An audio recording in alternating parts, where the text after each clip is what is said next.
নমস্কার সবাইকে আমার নতুন একটা ভিডিওতে আপনাদের সবাইকে স্বাগত। আপনারা সবাই কিরকম আছেন জানাবেন। আপনাদের সবার আশীর্বাদ ও ভালোবাসায় আমি মোটামুটি ভালোই আছি।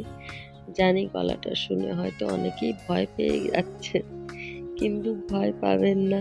কি আর করবো বলুন, এই হচ্ছে আমার অবস্থা।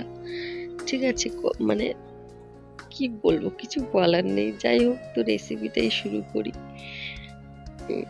আমি আজকে এমন একটা রেসিপি বানাচ্ছি যা আপনাদের আশেপাশে কিন্তু অনেকেরই হয়ে থাকে, আমাদের এদিকে হয়ে থাকে না। আমাদের এখানে কিন্তু পয়সা দিয়ে কিনতে হয়েছে। তো যাই হোক, আমি কিন্তু সরি, মানে মধ্যিখানের যে কচি পাতাগুলো ছিল সেগুলো কিন্তু আমাদের এখানে বাজারে বিক্রি হয়, সেগুলোই কিনে নিয়ে এসেছে। তো আমি কিন্তু খুব ভালো করে পরিষ্কার করে বেছে ধুয়ে একদম নিয়েছি।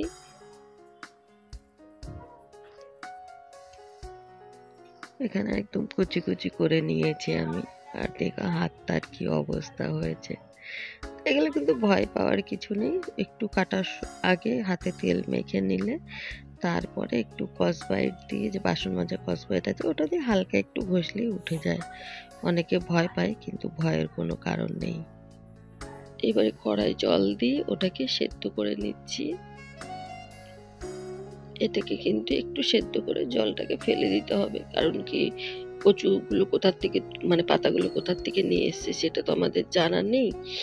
এবারে দেখা যায় সব জায়গার কচু শাক হয়তো ঠিকঠাক হয়ও না, কোনো কোনো জায়গায় হয়তো একটু গলা ধরে। তার জন্য একটু সেদ্ধ করে জলটা ফেলে দিলে কিন্তু, যদি সামান্য একটু গলা টলা ধরে তাহলে কিন্তু আর ধরবে না, আর আমাদের কিন্তু ধরেও নি। তো এবারে সেদ্ধ করে নিচ্ছি। একটু নুন দিয়ে দিয়েছি, সামান্য একটু পরিমাণে নুন দিয়েছি। আর দিয়ে এবার একটু নাড়াচাড়া করে দিচ্ছি। তারপরে কিন্তু আমি এখানে ঢাকা দিয়ে দেবো, আর সামান্য পরিমাণে একটু হলুদ দিয়েছি। এবারে ঢাকা দিয়ে দেবো। আর যদি আমার ভিডিওগুলো ভালো লাগে অবশ্যই একটা লাইক, কমেন্ট, শেয়ার, চ্যানেলটাকে সাবস্ক্রাইব করে আমার পাশে থাকবেন। আর নতুন পুরনো সকল বন্ধুদের অনেক অনেক অনেক ভালোবাসা, আমার পাশে থেকে আমাকে সাপোর্ট করে যাওয়ার জন্য। এরকমই প্লিজ আপনারা সবাই একটু আমার পাশে থাকবেন।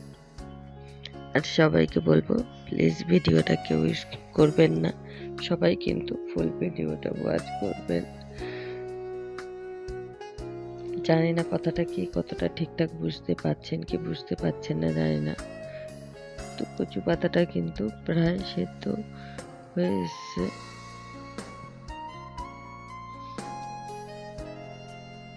এবারে একটু ওই ঢাকা দিয়ে দেবো, আর একটু যাতে সেদ্ধ হয়ে যায় খুব ভালো করে। সেদ্ধ হয়ে যাওয়ার পরে দেখলে কিন্তু বুঝতেই পারবেন একদম গলে যাবে।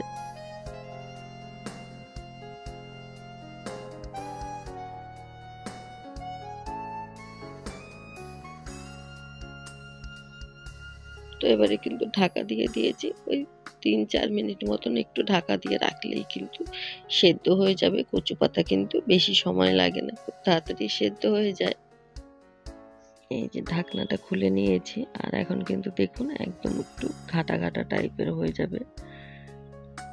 তো আমি কিন্তু এবার একটা ছাঁকনিতে জলটাকে ঝরিয়ে পুরো নিয়ে নিয়েছি। আর এদিকে কড়াই তেল দিয়ে আমি ফোড়ন দিয়ে দিচ্ছি শুকনো লঙ্কা আর কালো জিরে। আমি কিন্তু এখন নিরামিষ করছি, যেহেতু শ্রাবণ মাস পড়ে গেছে। অনেকেই জানেন আপনারা, শ্রাবণ মাসে তো আমাদের নিরামিষ খাওয়া হয়।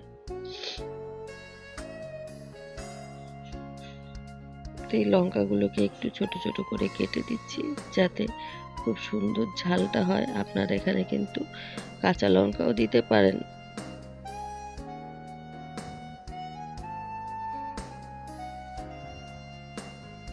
এবারে একটু ফোড়নটা ভাজা ভাজা হয়ে গেলে তারপরে কিন্তু এখানে একটু আমি হলুদ দিয়ে দিচ্ছি, কারণ কি যেহেতু কচু পাতাটা সেদ্ধ হয়ে গেছে, এখন কিন্তু পাতার মধ্যে হলুদ দিলে সেটা খুব ভালো করে মিশবে না। তাই আমি তেলের মধ্যেই কিন্তু একটু হলুদ দিয়ে দিচ্ছি।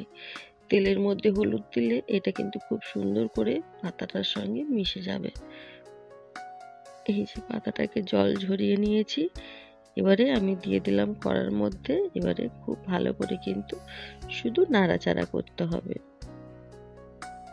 আর এই যে একটু ঘেটে ঘেটে দিতে হবে, মানে একটু খুন্তির সাহায্যে, যাতে বেশ মাখা মাখা একটা আঠা আঠা ভাব হয়, ওরকম হয়ে যাবে। এমনিও দেখবেন নাড়াচাড়া করতে করতে যত ভালো করে সিদ্ধ হবে তত ভালো করে কিন্তু ঘাটা হয়ে যাবে।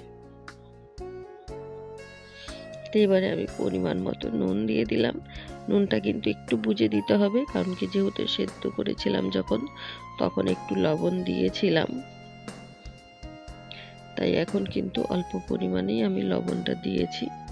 এবারে দিয়ে দেবো একটু বেশি পরিমাণে মিষ্টি, যাতে বেশ একটু মিষ্টি মিষ্টি ভাবটা লাগে, তার জন্যই এখানে একটু আমি মিষ্টি দিয়ে দিলাম। এবারে কিন্তু খুব ভালো করে গ্যাসের ফ্লেমটাকে মিডিয়ামে রেখে নাড়াচাড়া করে নিতে হবে। এই পাতাটায় যতটুকু জল আছে জলটাকে কিন্তু খুব সুন্দর করে পুরো টেনে নিতে হবে, দিয়ে বেশ পাতাটা একদম শুকনো শুকনো হয়ে যাবে।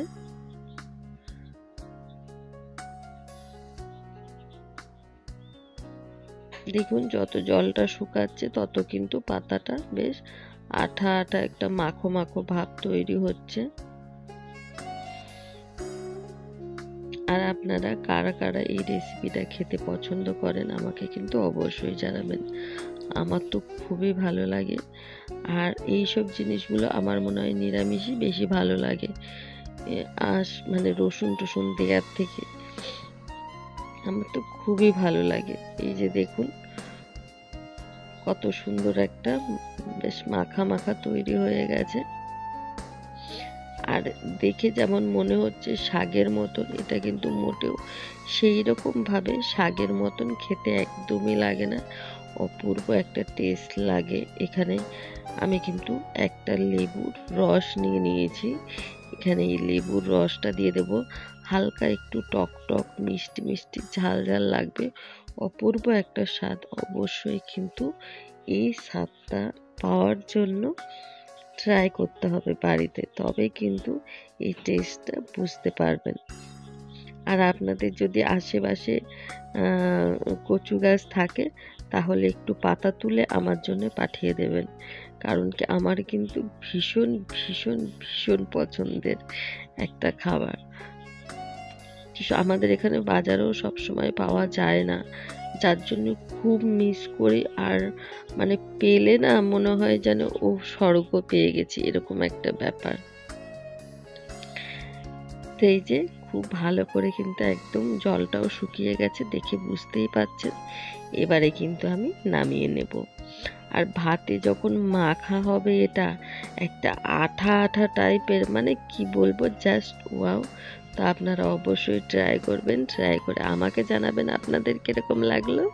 তো এই ছিল আজকে আমার ভিডিও। সবাই ভালো থাকবেন, সুস্থ থাকবেন, সাবধানে থাকবেন। দেখা হবে আবার নতুন একটা ভিডিওর সাথে। ততক্ষণ নতুন পুরনো সকল বন্ধুদের অনেক অনেক অনেক ভালোবাসা।